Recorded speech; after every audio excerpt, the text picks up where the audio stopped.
Hello friends, வணக்கம். Army welfare news Tamil YouTube channel வழியாக மீண்டும் உங்களை சந்திப்பதில் மிகவும் மகிழ்ச்சி. நாம் இன்னைக்கு இந்த வீடியோல இந்திய ராணுவத்துல பணியாற்றும் வீரர்கள் அவர்களுக்கும் அவர்களது குடும்பத்தினருக்கும் ஒரு முக்கியமான சமூக பாதுகாப்புன்னு சொல்லக்கூடிய ஒரே விஷயம் இந்த ஆர்டினரி ஃபேமிலி பென்ஷன், சாதாரண குடும்ப ஓய்வூதியம் அப்படிங்கறதுதான். அதாவது ஒரு ஆர்மி பர்சன் சர்வீஸ்ல இருக்கும் போதோ அல்லது ரிட்டையர்மெண்ட் ஆன பிறகோ எதிர்பாராத விதமாக இயற்கை மரணம் அடைந்து விட்டால் அவரது குடும்பத்தை நிதி ரீதியாக தாங்கி பிடிக்கக்கூடிய ஒரே முக்கியமான ஒரு விஷயம், ரொம்ப ரொம்ப பாதுகாப்பான ஒரு அம்சம் என்னன்னா இந்த ஆர்டினரி ஃபேமிலி பென்ஷன் அப்படிங்கிறது. இந்த ஆர்டினரி ஃபேமிலி பென்ஷன்ங்கிறது யார் யாருக்கெல்லாம் கிடைக்கும், எவ்வளவு கிடைக்கும், இது கிடைக்கலன்னா என்ன பண்றது அப்படிங்கிற கம்ப்ளீட் டீட்டெயில நம்ம இந்த வீடியோல பார்க்கலாம்.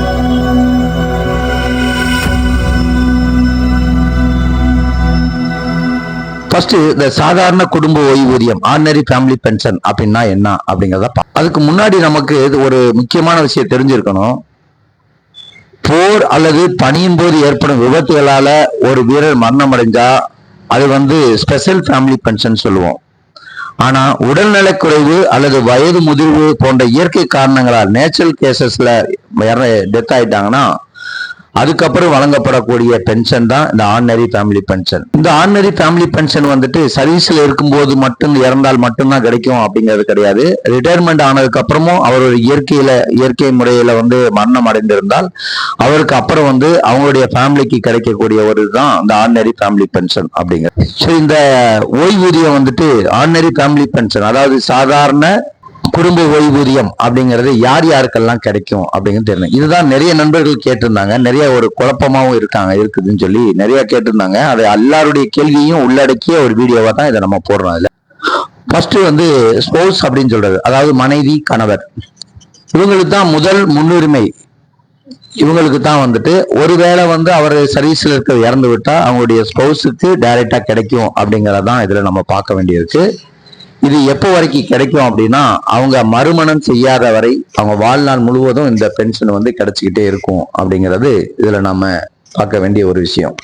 ஒருவேளை அவர் திருமணம் ஆகாதவர் இல்ல ஏதோ ஒரு காரணத்தினால முறைப்படி டிவோர்ஸ் வாங்கியிருக்கிற பட்சத்துல அவருடைய குழந்தைகள் இருக்குது அப்படின்னா குழந்தைகளுக்கு 25 வயது வரைக்கும் அல்லது அவர்களுக்கு திருமணம் ஆகும் வரைக்கும் இந்த ஓய்வூதியமானது அவங்களுக்கு கிடைக்கும். ஓகே, அதே குழந்தைகள் ஒருவேளை ஸ்பெஷல் சில்ட்ரன், அதாவது மாற்றுத்திறனாளி குழந்தைகளா இருந்தா அவர்களுக்கு அவருடைய வாழ்நாள் முழுவதும் இந்த பென்ஷன் ஆனது கிடைக்கும் அப்படிங்கறதையும் தெரிஞ்சுக்கணும். ஒருவேளை அந்த முன்னாள் படையை சார்ந்தவர் இல்லாட்டி இறந்த ஒரு வீரர் அவர் திருமணம் ஆகாதவராக இருந்தால் அவரை சார்ந்துள்ள பெற்றோர்களுக்கு சில விதிகளின் கீழே கிடைக்கும். அது என்ன அப்படின்னு கேட்டீங்கன்னா, இந்த குழந்தைகள் பெற்றோர் அப்படிங்கும் போது இது கருணை அடிப்படையில கிடைக்க இந்த பென்ஷன் ஆனது வழங்கப்படும். அதாவது அவர்களுடைய மாத வருமானம் 9,000 rupees பேசிக் பே மட்டும்தான் கால்குலேஷன் பண்றாங்க. 9,000க்கு மேல இருக்குது அப்படின்னா அவங்களுக்கு இந்த பென்ஷன் கிடைப்பதில் சிக்கல் ஏற்படும், கிடைக்காது அப்படின்னே சொல்லலாம். அவர்களுக்கு வேற வருமானம் இல்லை அப்படின்னா 9,000 rupeesக்கு கீழே தான் அவங்களுடைய மாத வருமானம் இருக்குது அப்படின்னா அவங்களுக்கு இந்த பென்ஷன் ஆனது கிடைக்கும். சரி, எவ்வளவு கிடைக்கும் அப்படிங்கிறத பார்க்க. இந்த ஃபேமிலி பென்ஷன் அப்படிங்கிறது 2 விதமா இருக்கு. அதை முதல்ல புரிஞ்சுக்கணும். நம்ம என்ஹான்ஸ்டு ஃபேமிலி பென்ஷன் அப்படின்னு ஒன்று சொல்லுவோம், ஆர்டினரி ஃபேமிலி பென்ஷன். அதாவது அப்படி இது என்ஹான்ஸ் ரேட்டு, உயர்த்தப்பட்ட ஓய்வூதியம், அதாவது சாதாரண ஓய்வூதியம் அப்படின்னு 2 இருக்கு அதுக்குள்ள.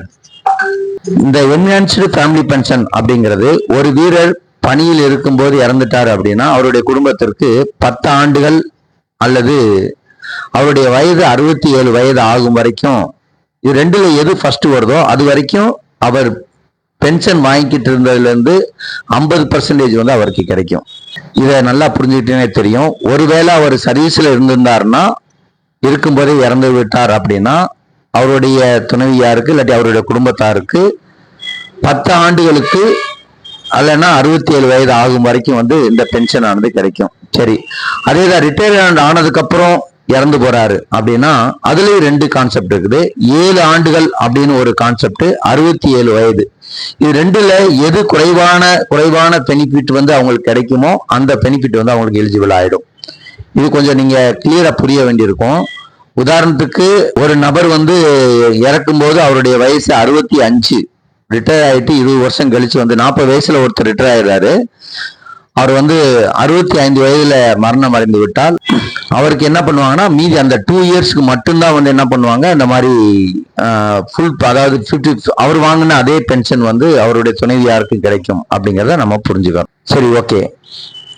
ஒருவேளை ரிட்டையர்மெண்ட் ஆனதுக்கு அப்புறம் ஒரு முன்னாள் படை வீரர் இறந்து விட்டால் எவ்வளவு கிடைக்கும் அப்படின்னா, இந்த 10 இயர்ஸ்க்கு பல 7 இயர்ஸ் அப்படிங்கிற ஒரு கான்செப்ட், இல்ல 67 வயது அப்படிங்கிறது, இது ரெண்டுல எதுல வந்து குறைவான பெனிஃபிட் வந்து அவங்களுக்கு கிடைக்குமோ அது மட்டும்தான் அவங்களுக்கு வந்து, அதாவது அவர் என்ன பென்ஷன் வாங்கிட்டு இருந்தாரோ அதே பென்ஷன் வந்து கிடைக்கும். அதுக்கு தான் நம்ம சொல்றது என்ஹான்ஸ்டு ஃபேமிலி பென்ஷன் அப்படின்னு சொல்றோம். அதுல ஓகே. இப்ப நம்ம சாதாரண ஓய்வூதியம், அதாவது ஆர்டினரி ஃபேமிலி பென்ஷன் அப்படிங்கும்போது இது ஸ்ட்ரெயிட்டா யாருக்கு இது எப்ப கிடைக்கும் அப்படின்னா 2 விதமா பார்க்கலாம். எப்படின்னா, ஒண்ணு, அந்த முன்னாள் படை வீரர் சிறிய வயதில் இறந்து விட்டாலும் கூட அவர் கிடைக்கிற என்ஹான்ஸ்டு ஃபேமிலி பென்ஷன் முடிவடைந்த பிறகு, அதாவது சர்வீஸ்ல இருக்கும் போதுனா 10 இயர்ஸ் சொல்றோம், ரிட்டையர்மெண்ட் ஆச்சுன்னா 7 இயர்ஸ் சொல்றோம், இல்லைன்னா 67 வயசு, இதுல எது குறைந்த பெனிஃபிட் கிடைக்குதோ அதுதான் அவங்களுக்கு அப்ளிகபிள் ஆகும்னு சொல்றோம். அது முடிந்ததுக்கு அப்புறம் ஆட்டோமேட்டிக்கா வந்து இந்த ஆர்டினரி ஃபேமிலி பென்ஷன்ங்கிறது வந்துடும். ஒண்ணு. ரெண்டாவது எப்ப கிடைக்கும் அப்படின்னு கேட்டீங்கன்னா, ஒருவேளை அந்த முன்னாள் படை வீரருடைய வயது 67 வயதுக்கு பின்னாடி ஒரு இயற்கை மரணம் அடைந்து விட்டார் அப்படின்னு எடுத்துக்கோங்க. அப்படின்னா அவங்களுக்கு, அவருடைய குடும்பத்தாருக்கு டைரக்டா வந்து இந்த ஆர்டினரி ஃபேமிலி பென்ஷன் தான் கிடைக்கும்.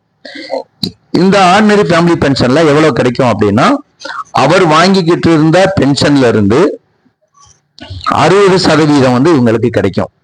சிம்பிளா சொல்லணும்னா, அவர் ஒரு 1000 rupees, எக்ஸாம்பிளுக்கா சொல்றோம், 1000 rupees அவர் பென்ஷன் வாங்குறாரு அப்படின்னா, இல்ல 10,000 rupees வாங்குறாருன்னா, 10,000 rupees வாங்கிட்டு இருந்தாருன்னா இவங்களுக்கு 6,000 rupees வந்து ஆர்டினரி ஃபேமிலி பென்ஷனா கிடைக்கும். இது ஒன்லி பேசிக் பேமெண்ட் தான், பிளஸ் வந்து டிஏ வந்து அவங்களுக்கு கிடைக்கும் அப்படிங்கறத நம்ம தெரிஞ்சுக்கணும்.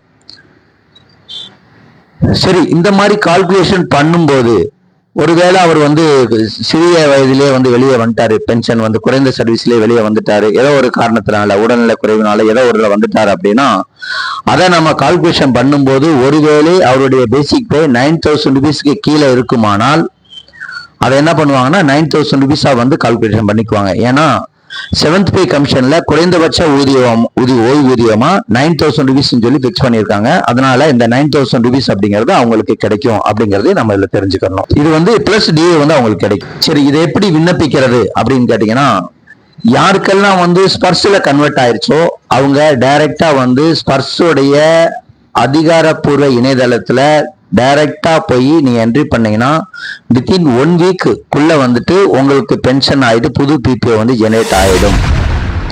யாருக்கெல்லாம் வந்து ஸ்பர்ஸ்ல இன்னும் கன்வெர்ட் ஆகலையோ அவங்க என்ன பண்ண வேண்டியிருக்குனாக்கோ, நீங்க வந்துட்டு அந்தந்த மாவட்டத்தில் உள்ள ஜில்லா சைனிக் போர்டு மூலமா நீங்க வந்து உங்களை அந்த ஃபார்ம் எல்லாம் ஃபில் பண்ணி கொடுக்குற மாதிரி இருக்கும். கொடுத்ததுக்கு அப்புறம் உங்களுக்கு வந்து அந்த பென்ஷன் வந்து சாங்ஷன் ஆகும் அப்படிங்கிறத நீங்க தெரிஞ்சுக்கணும். அப்ப முடிவா நம்ம இதை பார்க்கும்போது என்னன்னு கேட்டீங்கன்னாக்கா, இந்த நம்மளுடைய நாட்டுக்காக உழைத்த வீரர்களுடைய குடும்பம் எந்த காலத்திலும் சிரமப்படக்கூடாது அப்படிங்கிறது தான் இந்த குடும்ப ஓய்வூதியம் கொடுப்பதனுடைய ஒரு திட்டம், ஒரு நோக்கம்.